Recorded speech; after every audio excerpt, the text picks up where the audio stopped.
Hello and welcome to Queerful.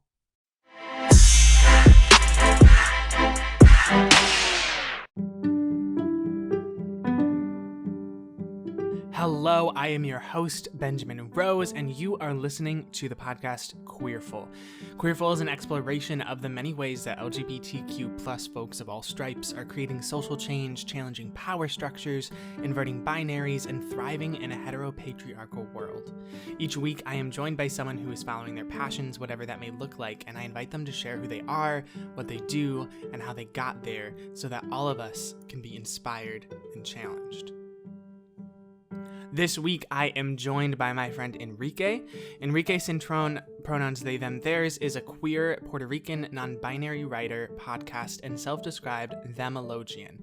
That is, they theologize from a non-binary perspective at the intersection of race, queerness, and faith. Enrique is the host of Fruits of the Spirit, a podcast sharing and celebrating the faith journeys of queer and trans people of color. They read, write, dream, and laugh in two languages, English and Spanish, and hope to someday become a polyglot. Enrique is also a spiritual director in training and is discerning a call to ordained ministry. In their spare time, Enrique enjoys watercolor painting, cooking, playing video games, and buying books they may likely never read. I am so excited to have Enrique on the podcast and to talk a little bit about theology and what it looks like to theologize from a non-binary perspective and to explore that a little bit deeper. When I first had the inkling to do this podcast like over a year ago, my initial idea was to primarily focus on queer people of faith because I myself am a queer person who grew up in Christianity, and there's just a lot of really interesting and powerful stories coming out of the queer community of people who either were or still are sort of connected to religion and how that intersects with their queerness.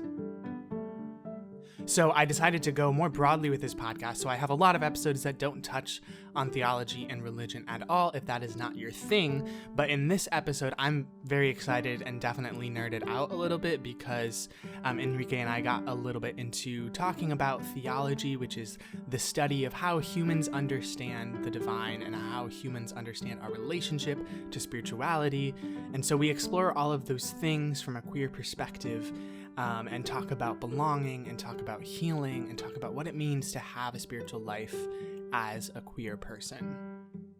Every time I release an episode of Queerful, I put up a page on my website with episode notes that contains helpful links and resources related to that episode. So on that page for this episode, I'm going to put some links that will guide you to finding LGBTQ plus affirming church denominations if you are interested to explore more, because Enrique and I do throw around some words of different church denominations, or talking about things like church liturgy, which is the practice of worship and the different rites and rituals that folks of different religious traditions practice as part of their regular worship services or their regular sort of spiritual gatherings. So if you are not familiar with any of these terms, do not fret.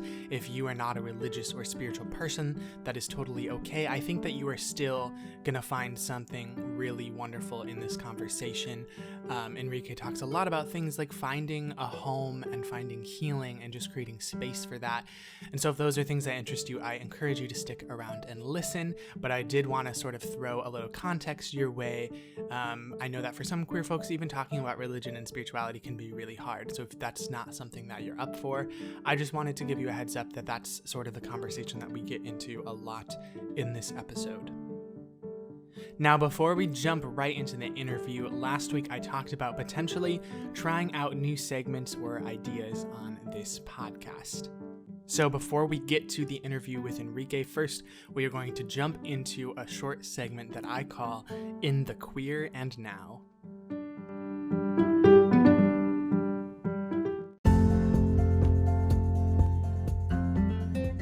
This is In the Queer and Now.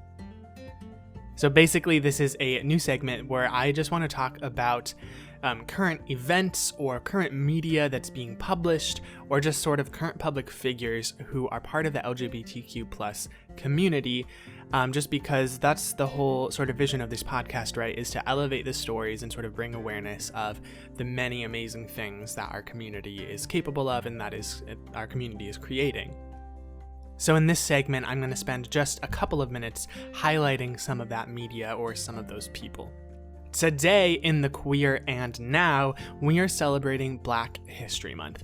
Black History Month has been around for many decades, and it was around first as a week, and then it sort of evolved into a month for a long time before it sort of was officially declared Black History Month for all of February in the 1970s.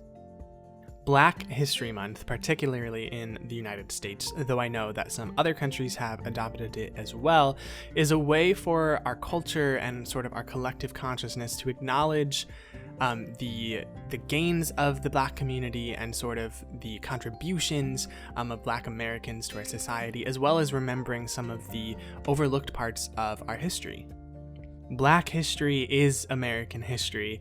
It's just that so much of our history classes and our history books have left out huge chunks of the story because it has been told from a very white supremacist lens. Now, you're probably familiar with some of the big names that people talk about every single February when it comes to Black History Month. People like Frederick Douglass or civil rights movement leaders like Martin Luther King Jr. or Rosa Parks. But there's still so many people that we leave out of the conversation. So for today's In the Queer and Now, one person that I wanted to highlight is Bayard Rustin. Now, Bayard Rustin is a name that you may or may not know, but he was a super influential part of the civil rights movement. He was a mentor and friend to Martin Luther King Jr. He helped put together and lead and organize the Southern Christian Leadership Conference, which people know about because of Martin Luther King Jr. mostly. He was one of the key organizers and activists at the March on Washington for Jobs and Freedom, which happened in August of 1963. If you're familiar with that, it's probably because that was the place that Martin Luther King Jr. gave his I Have a Dream speech. So Bayard Rustin was a really key prominent figure in this whole movement, acting sort of behind the scenes, and isn't talked about nearly as much, and it's a shame because he was a super influential figure in the movement. Bayard Rustin was also a gay man.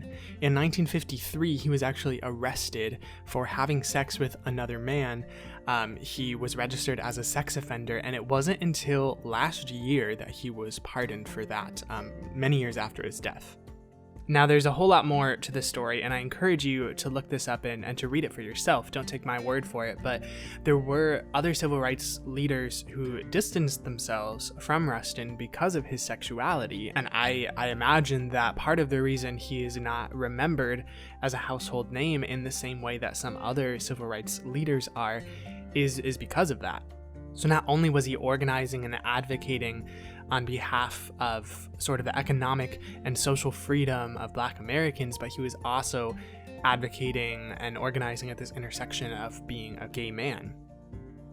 So for this Black History Month, and also far beyond February, because this is work that we should be doing 12 months of the year, I encourage you to do a little bit more research, learn the story of Rustin, learn the story of other pieces of history that maybe we weren't taught in school, or maybe that aren't in some of the mainstream textbooks, because the history is there. And again, Black history is American history. Indigenous history is American history. These are pieces of our story, and it's important that we know them and that we include them when we're telling the stories. Another person and piece of media that I want to highlight in the Queer and Now is the author N.K. Jemisin. Now, I wasn't familiar with Jemison's work before about a year ago, but during quarantine I've been reading more fantasy and more fiction, and I read Jemison's trilogy, the Broken Earth trilogy, which has won so many awards and made Jemisin the first and only person ever to win 3 consecutive Hugo Awards for Best Novel. She won it for all 3 books in her trilogy in 2016, 2017, and 2018, and she's been nominated for and won a ton of other awards for her fiction writing as well. Jemisin was actually the first Black woman to win a Hugo Award for Best Novel in 2016 with the first book of the trilogy.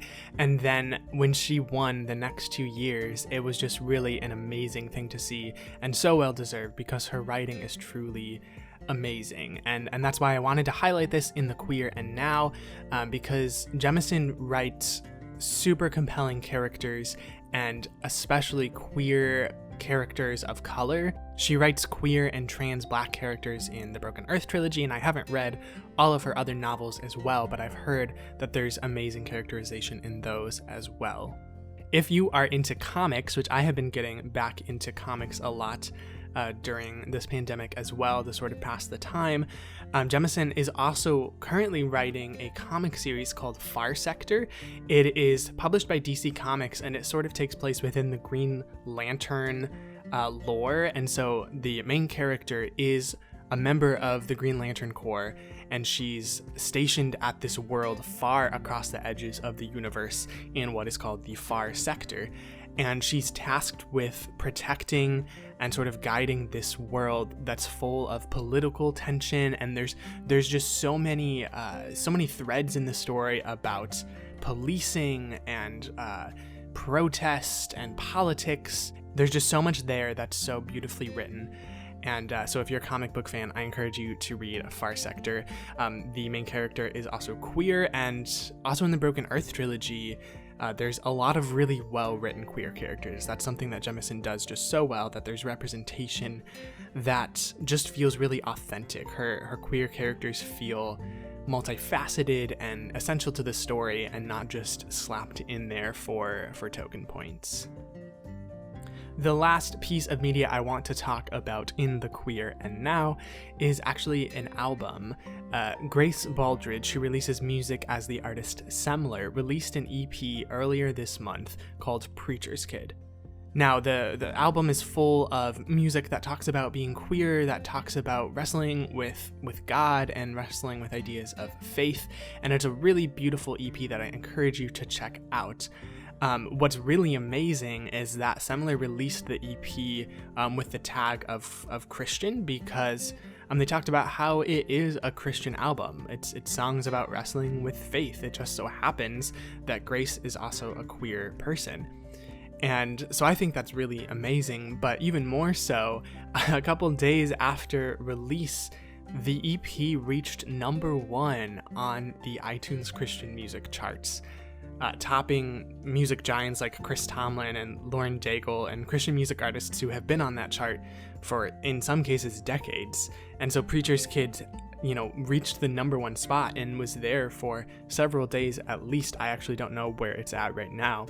But that's just amazing, and just warms my heart to see that a queer person of faith making music authentic to their journey as a spiritual person is resonating with so many people and topped the Christian music charts. So we're sort of celebrating that today with Grace. Alright, that is it for In the Queer and Now. Tune in again next time for more updates on queer media, public figures, and current events. We'll be right back, and when we do, we are going to just jump right into the interview with Enrique Cintrón.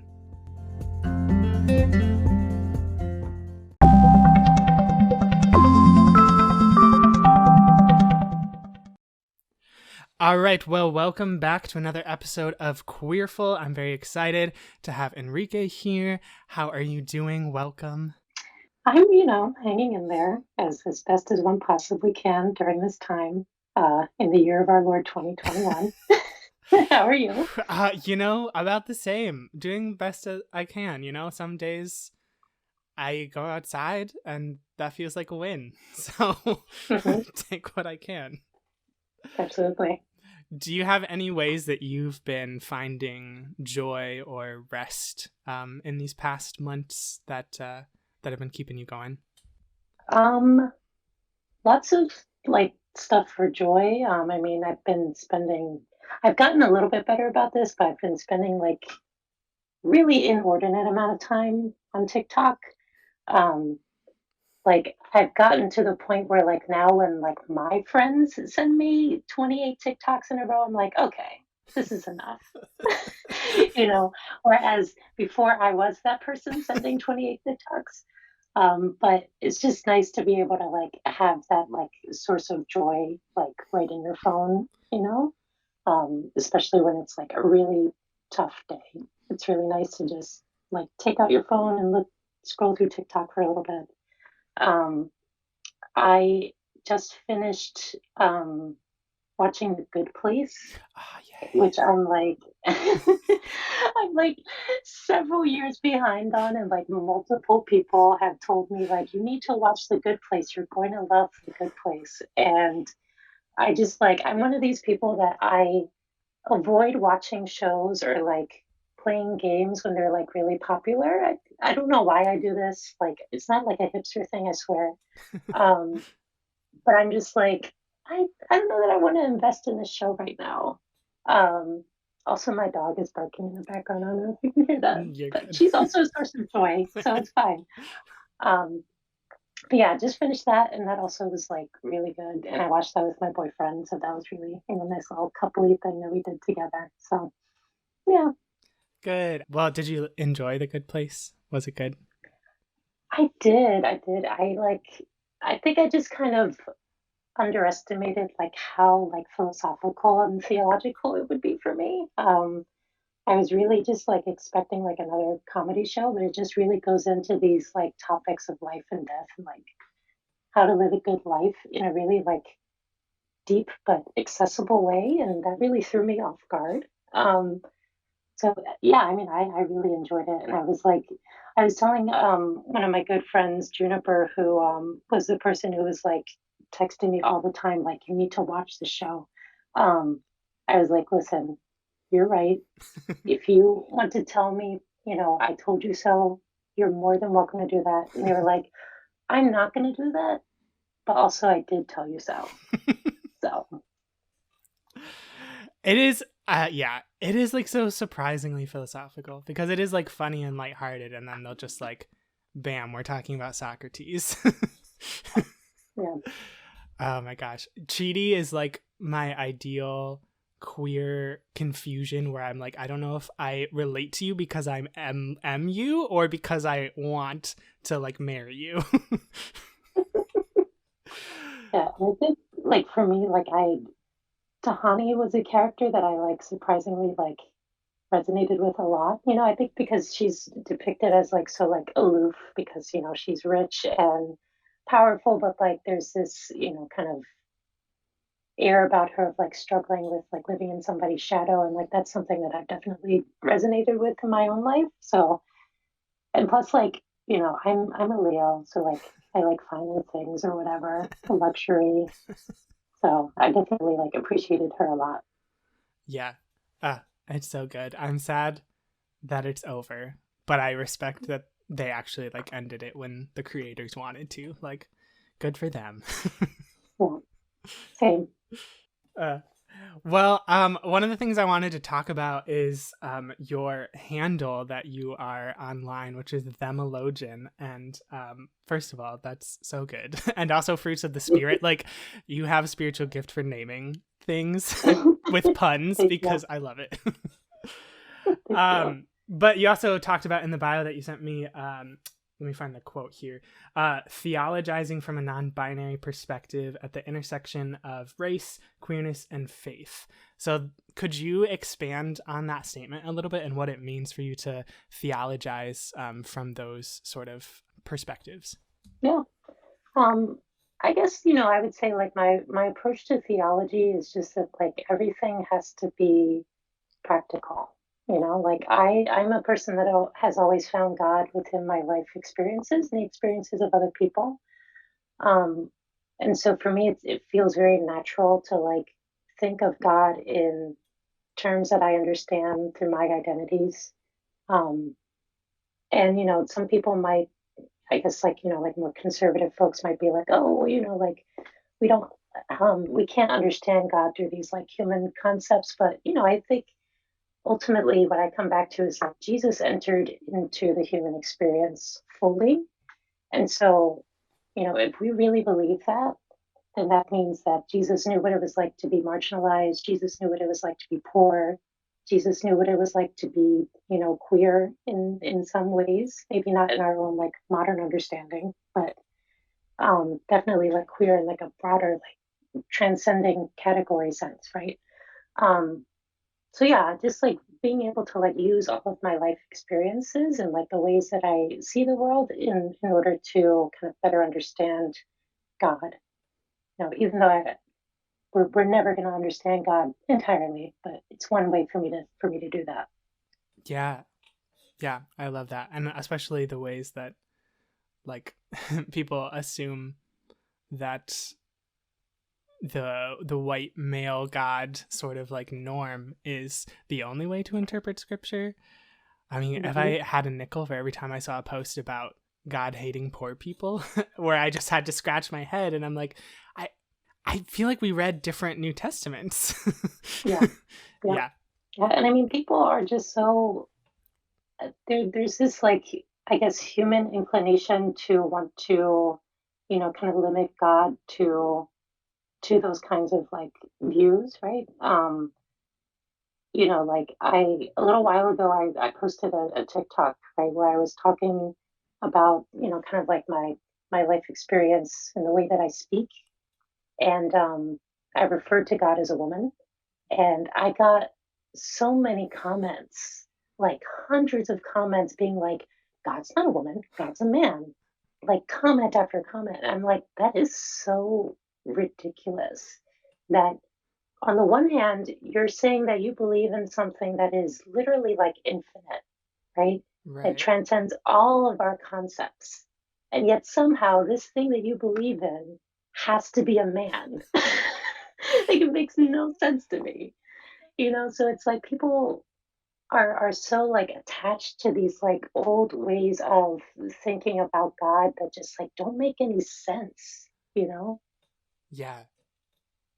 And could you one thing that you mentioned in there was talking about theology being practical. So could you like expand more on that and how that concept translates to sort of like your daily lived experience? Yeah. I think for me, in order for theology to be practical, it has to be something that I can apply in my own daily life. Um, I was on this like task force for a nonprofit that I used to be engaged with, and um, we were developing like a theology for this organization. And so um, one of the folks on this committee that I was a part of came up with this metaphor of like, you know, God is like water and theology is like the plumbing in your house, right? And you have to be able to work on the plumbing, because the plumbing has to be practical and useful. Otherwise, it's not going to direct the water to where it needs to go. And when he said that, I was like, wow, that actually, yeah, like that makes sense for like how I understand theology because, it has to be something that is useful and not, like an armchair exercise, right? Like if it's not theology that's going to be benefiting people in their own daily life by, advocating for better treatment of immigrants or, making sure that we are doing right by, folks who are incarcerated or, what have you. Like if your theology isn't doing all of that, then, to me, it's not practical and it's also not life giving because it's not speaking to, all people. It's only speaking to the privileged. I think people might struggle with this idea, but it means that sometimes you have to take a theology and let it go and leave it behind you when you realize if you realize that it's not working and if you realize that it's not directing the water, so to speak, then you have to be able to Yeah, let it go, and that's hard for some people to do. yeah. You can't have rusty plumbing in your house. Can't have it. It will kill you. And then you wonder why your house guests don't like to drink the water from the tap. Just say. Just say. Well, thank you for expanding on that and sharing about that. Yeah. And so correct me if I'm wrong, but you are part of an Episcopal church, is that right? Yeah. Yeah. I've been Episcopalian for a couple of years, mostly here in Pennsylvania. And I'm also like officially, I guess at this point, discerning ordained ministry in the Episcopal Church, um, which feels very weird and surreal to say, but that's the thing that I'm doing, I guess. Well, yay. Thank you. um, so what has your experience been with that tradition? And I struggled with how to ask this question because a lot of the language around this I don't personally like, but people will use words like high church or liturgical, which I don't like liturgical because all churches have liturgy, but Mhm. those are that sort of concept, that the Episcopal Church is that thing. So I'm just wondering what your experience with that is, and if there's something that draws you to that sort of worship and tradition. Yeah, yeah. And thank you for saying that because, like, I think you summarize that like really perfectly. Like all churches have liturgy. It's just that the expressions are different, right? Um, I worked for a Mennonite church a few years ago, and the pastor there said like we're probably the most like liturgical Mennonite church you'll ever go to. And still, it's like compared to like my parish, like there's no incense or like organ music or anything like that, but it's still a liturgical experience because it's worship. But anyway, so the Episcopal Church. I guess like I'll share a little bit of my spiritual story, kind of leading up to that. But I was raised Roman Catholic, um, in a very like devout, large Puerto Rican Catholic family. Um, Loved God, loved Jesus. Went to Catholic school for 12 years of my life, which was fun. Um, and I think from even like a young age, I was like feeling as though maybe God was calling me to be a priest. Like I was very drawn to that idea. And so it was something that I kind of like sat with and like kind of put in the back of my mind. And as I got older and I started, kind of realizing first that I was gay and then started using the term queer in a like sense to refer to myself, um, I was like, I had this sense of feeling as, how do I best explain this? I think like kind of the common, narrative is that when it comes to queer people and faith, all of us like immediately have the struggle of like, does God love me? Right? Does God want me to change? Yeah. And for me, like my experience, and I mean to this day, I don't really understand like where I got this from. Um, but my experience was more so like I didn't feel as though God was condemning me in any way. I didn't feel as though I had to change or make God happy. Um, I think I did have like maybe one moment where I like prayed about it and I was like, listen, if you don't want me to be gay, then you can do whatever you want. That's fine. So I prayed on it. I fell asleep. Woke up the next day. Was still gay. So I was like, I guess this is fine then. I guess this is fine. Um, but anyway, so I didn't have like that large like struggle of like, does God love me? Yeah. It was just more so, seeing the institutions of the church saying that God doesn't love me. Right. Um, and so I ended up just leaving the church at age 13, doing a lot of like spiritual searching and, kind of like exploring different spiritual traditions and communities and not really feeling, as if any one of them was like for me. Um, and I had this kind of like crisis of faith in my last year of undergrad, where I was a religious studies major, ironically enough. Um, and I was just like, what the fuck do I believe? Right? Yeah. I don't know what I believe anymore. Um, and I had this weird prompting to open a copy of the Book of Common Prayer, which I had actually received from my ex boyfriend.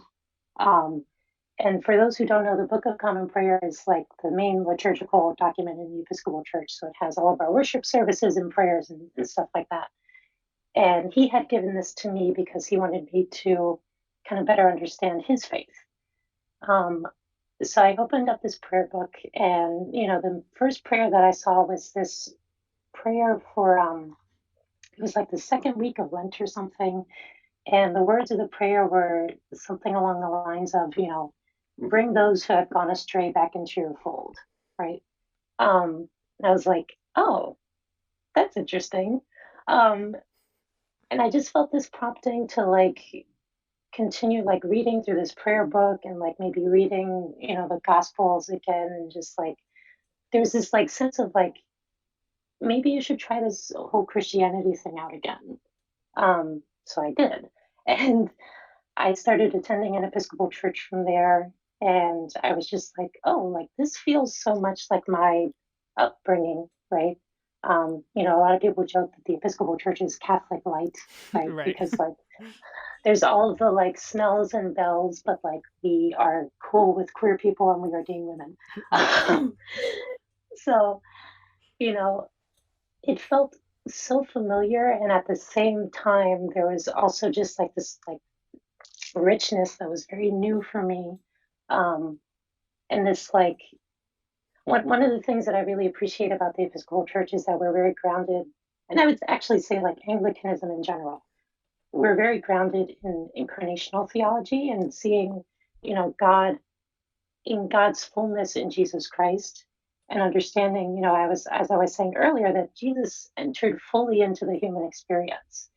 And so that means like, all of our incarnated life is also sacred. And that to me, like as a queer person, just like really hit different. Yeah. um, because I think I just spent so much of my upbringing believing that like, Jesus is fully human, fully divine, but like I think I got this belief that like, but we don't really talk about the human part of it, just like the divine stuff is more important.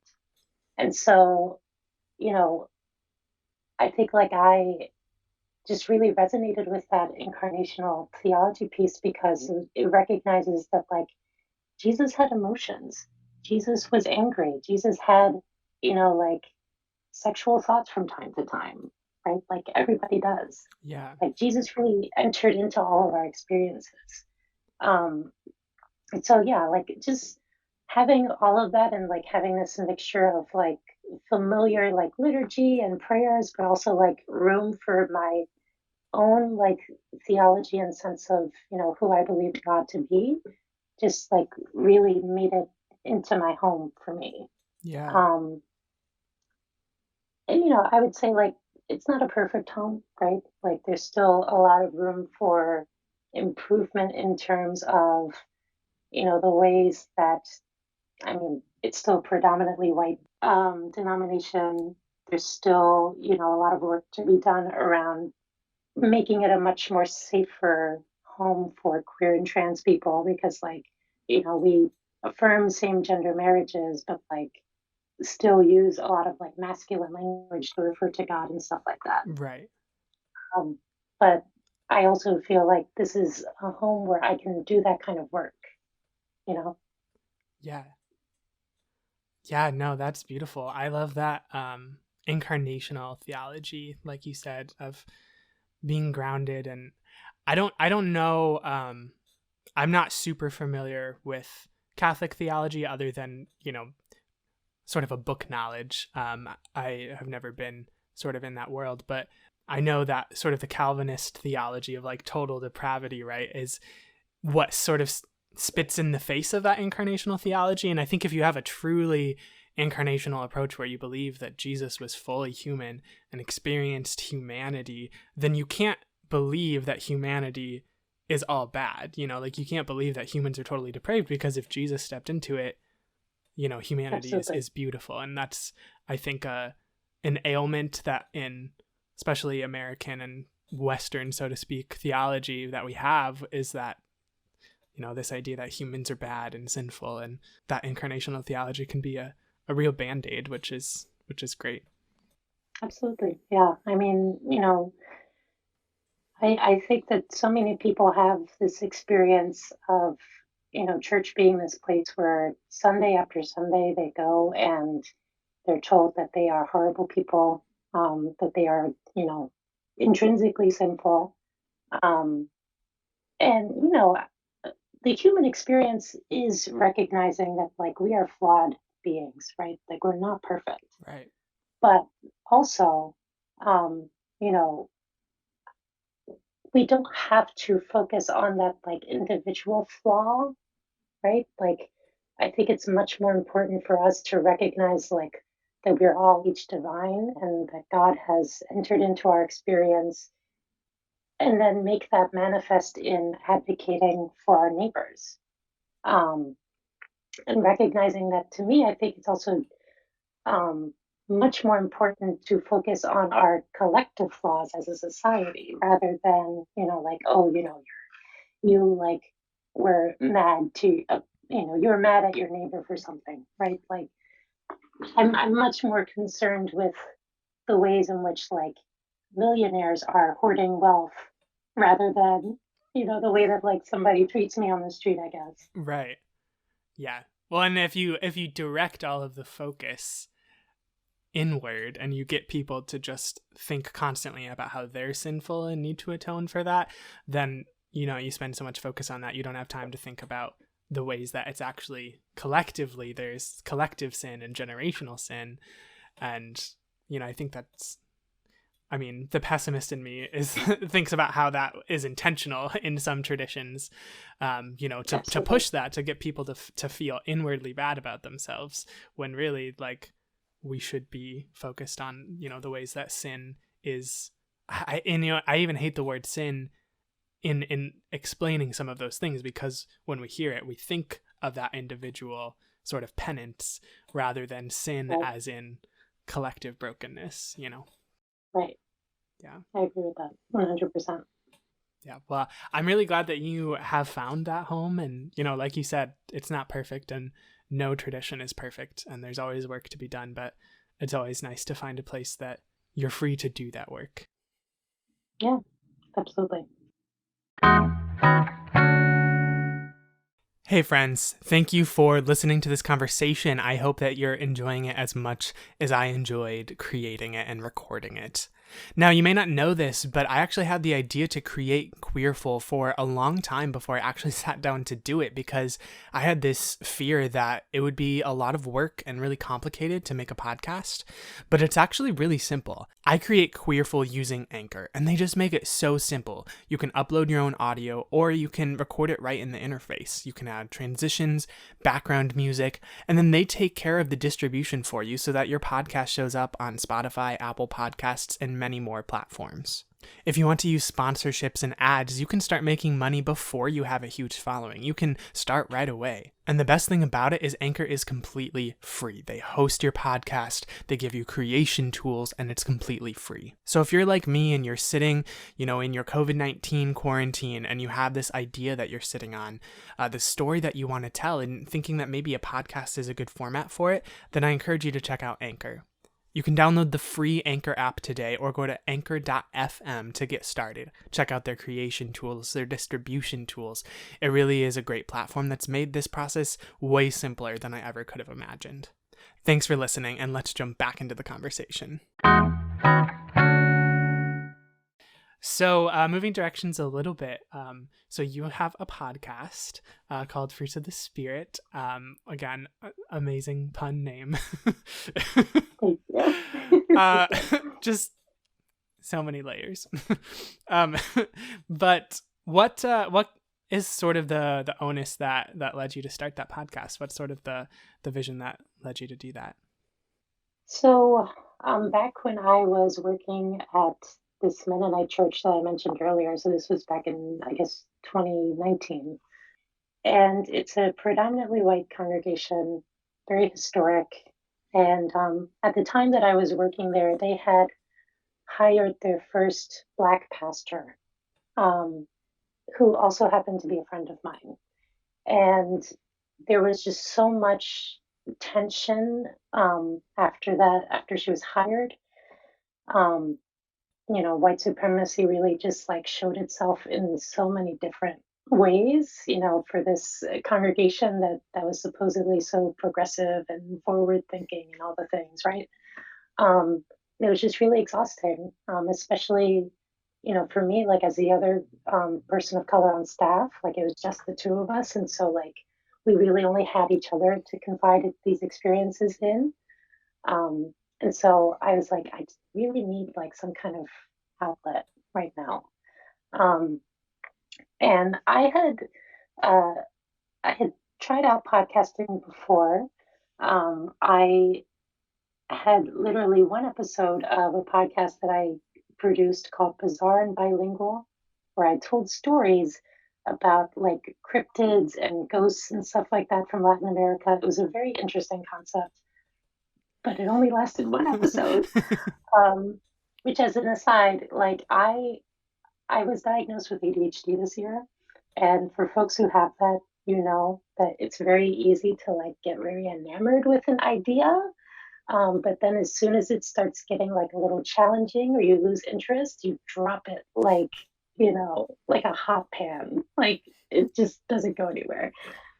Anyway, um, so yeah, so I wanted this creative outlet. I was like, I think I want to try podcasting again because I really, enjoyed like talking to people and having conversations and stuff. And I had this idea that I came up with a friend of mine, where we were going to interview clergy of color. And I think the name that we had come up with was like people of color, like a pastor's collar, priest collar, um, which in hindsight, not the best name. But we kind of like put that idea off to the side, and then like when I was in this space of like I need a creative outlet, I think I want a podcast, I like started revisiting this idea, and I was like, well, I think if I do it, i I don't want to interview just clergy. I want to interview like all like people of color with a faith life, and I think I want to specifically interview queer and trans people of color. um because I was just in a space of like I'm surrounded by like so much whiteness and so much like just microaggressions and, just like bitterness. And I'm like, I need to like do something to create, community for myself and to create healing for myself and for other people. So I decided to start that. And I ended up, you know, launching the first episode with a couple of my friends. And I interviewed my friend Dasha about her faith life. And she's also a creative person. She has a YouTube show where she does like similar stuff where she'll interview people about theology in ways that are different and groundbreaking. And so, yeah, I decided to just like, you know, go along with this concept of interviewing queer and trans people of color about their faith life, specifically because like I often heard from like other um, queer and trans folks that like, something that people would say to them often was like, you have no fruit in you, right? Like because there's no way that you could possibly be a faithful person and also, be queer or trans. Like there's no fruit in that. And so like that's kind of where the name came from, is like, no, actually like we're flourishing. We have like really beautiful, like, deep faith lives. Queer and trans people, especially queer and trans people of color, are some of the most like spiritually like deep people that I know. Um, and so I really wanted this like platform to like showcase that and to say like, not only is there fruit in us, but there's like plenty of it. Um, and I think I was also just really like tired of, kind of being in these predominantly like white queer Christian spaces as well, and like not seeing a lot of representation of like myself or other people of color. Um, and so I just really wanted to like offer a counter narrative to that, especially for folks who are in this process of like deconstructing their faith and putting it back together. Because I know for me personally, like when I was kind of going through that and like trying out Christianity again, like so many of the things that I encountered were like written by white people. And they weren't speaking entirely to my experience. And so I was like, really feel like I want this to be, for queer and trans people of color because there's just not that much representation. Um, so yeah, and I mean, it's been a really great journey thus far. Like people, reach out to me and say like this podcast really like saved me and helped me through a lot of tough times, and that's been really affirming and life giving for me to hear. So it feels really good to be able to do this. Yeah, that's great. Like you said, to create that sort of healing space to sort of just like say we exist, because I I encounter that a lot. It's really strange when I step away from the Twitter world and sort of like my internet life, and I go to ministry spaces. Like I work at a nonprofit ministry, and sometimes in the larger spaces in the United Methodist Church and United Church of Christ, which I'm sort of marginally connected to, but more people will be, ask me about like queer faith spaces, and they'll be like, I just like don't know any queer people of faith. Like I just don't see Mm, that. And it's just so strange because to me, like we're literally everywhere.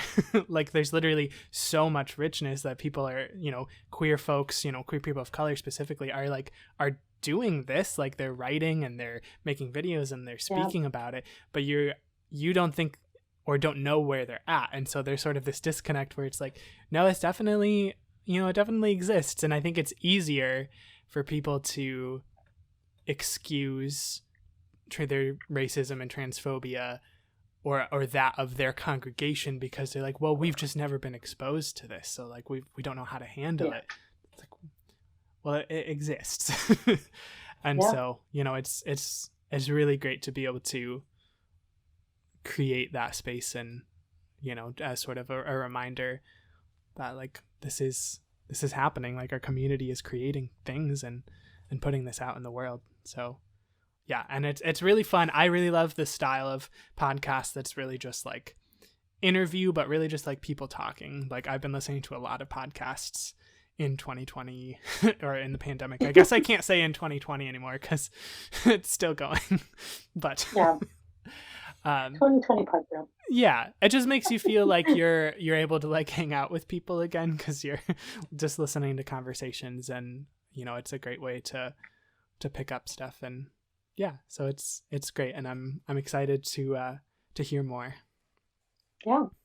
Yeah, and I mean, something that I've definitely loved about this whole process too is like, I've mostly been interviewing my friends, um, and it's just been really beautiful to like get to know your friends in a much deeper way, right? Because like, we do talk about like our faith life, and like so many of my friends I've like met through church, Right. so it's not like this is like a topic that's like super like intimate for them because it's something that we talk about all the time, but I think like being able to ask like much more, I guess, intimate questions about that faith life, and to make a space for them to like go deep if they want to, um, really like allows them to like pull stuff out that like may not come out in our regular conversations. Um, and it's such a gift to be able to share that with other people. I feel really honored when I'm able to like sit down with somebody and record an interview. Like it doesn't, I mean, it does feel like work because, I'm like sitting in a chair and having to edit it and like put the music in. But at the same time, it's like, it's also just like a labor of love thing. Yeah. It's something that I get excited about. Yeah, that's awesome. Are there any favorite moments or conversations you've had where you've just been like, ooh, that was so good? Yeah. I actually, so this past week, I interviewed my friend Hazel, who she was like my house chaplain when I was living in intentional community, and um, she just has like a really beautiful story. And I had this like prompting to ask her to like pray before we even started like our like conversation part, and she just prayed this like really beautiful prayer over me, over us in this whole conversation, and like I mean she really like knows how to like care for people through prayer, which like not a lot of people know how to do, Yeah. honestly. Like sometimes, I don't know if you ever had this experience where like you ask somebody to pray for you and it's just kind of like, okay. All right. Um, like it doesn't feel like it's kind of like too general, but like, Yeah. then you like will have somebody who prays with you and it just feels very like tailored and like intimate and like speaking to all the things that you're feeling. And Hazel's one of those people who knows how to do that really well. And so I just felt like so like met and like energized just within the first like few minutes of that conversation, which was really beautiful. And I would say in general, like every time I record an episode, it's literally like going to church for me, um, which is really great, because it's just like we get into these like really like beautiful conversations about people's journeys, but we also just like talk about like how God has shown up in our lives in like really, difficult times or like in really unexpected ways, and you know, like the faith of my upbringing, like in Catholicism, was like not really centered on like testimonies, quote unquote. It was just kind of like it's all in the Bible. Just read the Bible and believe what's in it. Not a lot of the like this is like how God showed up for me in my life. And so I think I like those kinds of stories like really like hit me in a powerful way, because it's not something that I grew up with, and I feel like because I discovered it later on in life, it has so much more impact on me. Yeah. Uh, I love those types of conversations where you just feel like you can dive into the deep stuff, like you said, like giving people that opportunity to do that. Like I think that's where you learn the most, because again, like a lot of times written theology all comes from the same perspective. It's just people regurgitating a lot of the same things that, we've read for centuries. And it's because people's Yeah. stories aren't always published, like the people who are sort of Yeah. doing that theology from other positions aren't the ones that are sort of being put in these books that we preserve. And so, Right. it's really beautiful to just like sit and talk with a friend, like that's theologizing, and Yeah. that's beautiful to listen to, just people reflecting on this is what God is doing in my life and how God is showing up. Like that right there is, better than reading Calvin. Yeah. So Yeah. yeah. And I mean, it goes back to that practical theology piece that we were talking about before. Like, that's like being able to name those moments where you can see God doing something for you in, not in like a dramatic, like, parting the Red Sea moment, but like being able to like see those like little bits of transformation throughout the course of your life. Like that's practical because it's looking at your own lived experience. Um, and it's something that's accessible too. Like people can identify those same kinds of experiences in their lives.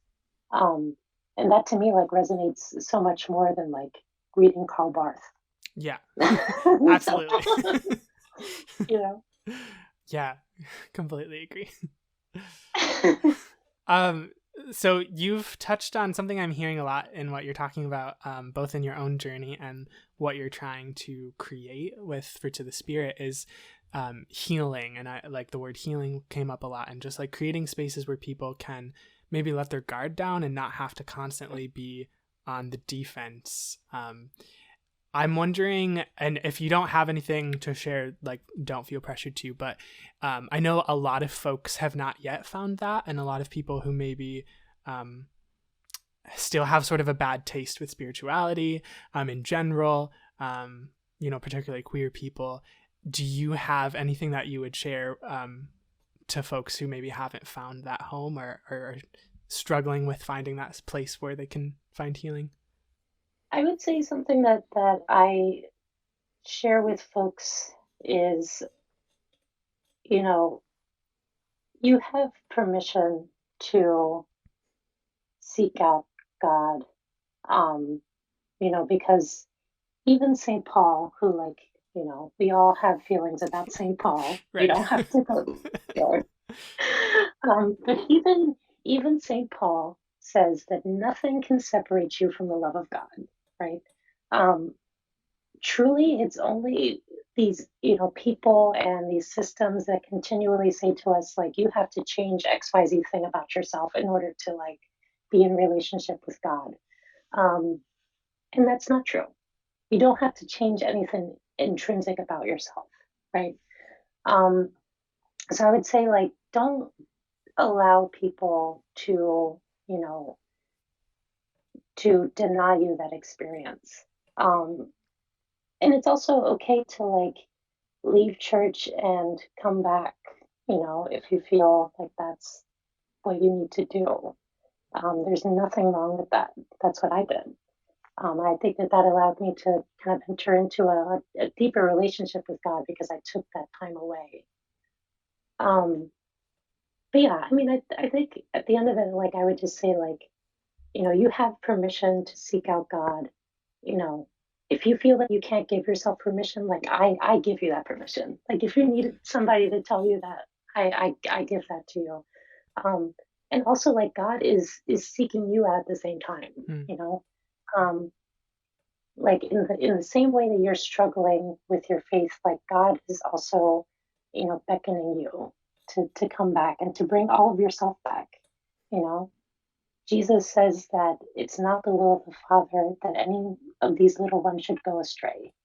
And that's, I love that image of the Good Shepherd so much because it really, like, hammers home that, like, if we believe all the things that we say we do about God, then we have to believe that God is, like, so infinitely compassionate that God would not allow one person to, be astray, and God will go out and seek for that person too. Um, so in the same way that you're seeking after God, God is also looking for you. Yeah, that is beautiful. Thank you for the permission. I think that's a lot Mm, of times what people need is just permission to, like, it's okay to do what you need to do, especially if it's something that your body is telling you that you need to do, that your soul is telling you need to do, because we have been taught not to listen to those things. absolutely. Well, thank you for sharing that. As I start to wrap up here, one more thing I wanted to ask you was, what do you have coming up? Do you have any plans or goals for 2021, whether it's with the podcast or other things that you're up to? I'm like doing all the things, which is like both both exciting and overwhelming. I'm finishing up right now um, a course that I've been doing in spiritual direction. So I'm becoming a spiritual director. And for folks who aren't familiar with that concept, it's basically somebody who is kind of like a spiritual coach, I guess you could say. Like, you meet with them and kind of talk about your faith life and kind of like wrestle with spiritual questions together and stuff. So I am going to start seeing clients soon, which is again like exciting and overwhelming. And I'm looking to work primarily with queer and trans folks, and centering queer and trans people of color specifically. Um, so that's exciting. I'm also like continuing to like write more devotionals and plan more podcast episodes, and yeah, I'm just like really trying to build I guess like this kind of like online social media ministry of sorts, and just like offer people all these different kinds of resources to go deeper in their faith or to reconnect if they feel like they're in a place where they want to do that. Um, and that's work that really excites me and gives me a lot of joy and energy. And it's also scary because I'm like, you know, how am I going to eat? Yeah. Yeah. Just like the like ongoing creative struggle is just like I'm really excited about all these things. Also, how am I going to eat and pay bills? Yeah. Yeah. But again, like if I believe all of the things that I say I believe about God, God will take care of me in God's own time. So that's fine. Um, but yeah, I mean, aside from that, like I'm also like taking time to outline a book on some of these topics that we've discussed, as far as like offering resources for queer and trans folks who want to reconnect with God. So that's really exciting as well. And just taking more time to like invest in projects that I'm really passionate about and excited about because, I think I've spent so much of the past 2 years working for other people, which is not an inherently bad thing. Um, but, I've often had to sacrifice like my own passions because I had to, work multiple jobs. And now I'm in the space where like I have, you know, fun employment is it sucks, but like it also has some benefits because it's like allowing me to like, you know, do stuff that I really care about. Right. So I'm really excited to continue doing that stuff and find ways to be paid for it. And yeah, and like really, like be able to serve God's people and, offer folks ways that they can heal themselves and their relationships with God. Absolutely. Yeah, no, the eternal creative struggle, right? But Yeah. uh well, congratulations on seeking out becoming a spiritual director, and as you Thank discern you. your call to ministry and what that looks like, I wish you all the best in those journeys. Thank you. Is there any Mm. parting words that you want to leave before we wrap up? Stay gay, stay fruity. Amen. That's all I have to say. And remember to take care of yourselves because we're still in a pan fried steak or a panorama or whatever we're calling it now. And yeah, I mean, just thank you so much for having me. This was really great. It was lovely to catch up, and I'm really excited about this project that you're doing as well. Like, featuring all these amazing queer people. We have like so many interesting stories and gifts, and I just love hearing all about them. Absolutely. Yes, it was a pleasure. Thank you for hopping on and sharing. Yeah, my pleasure.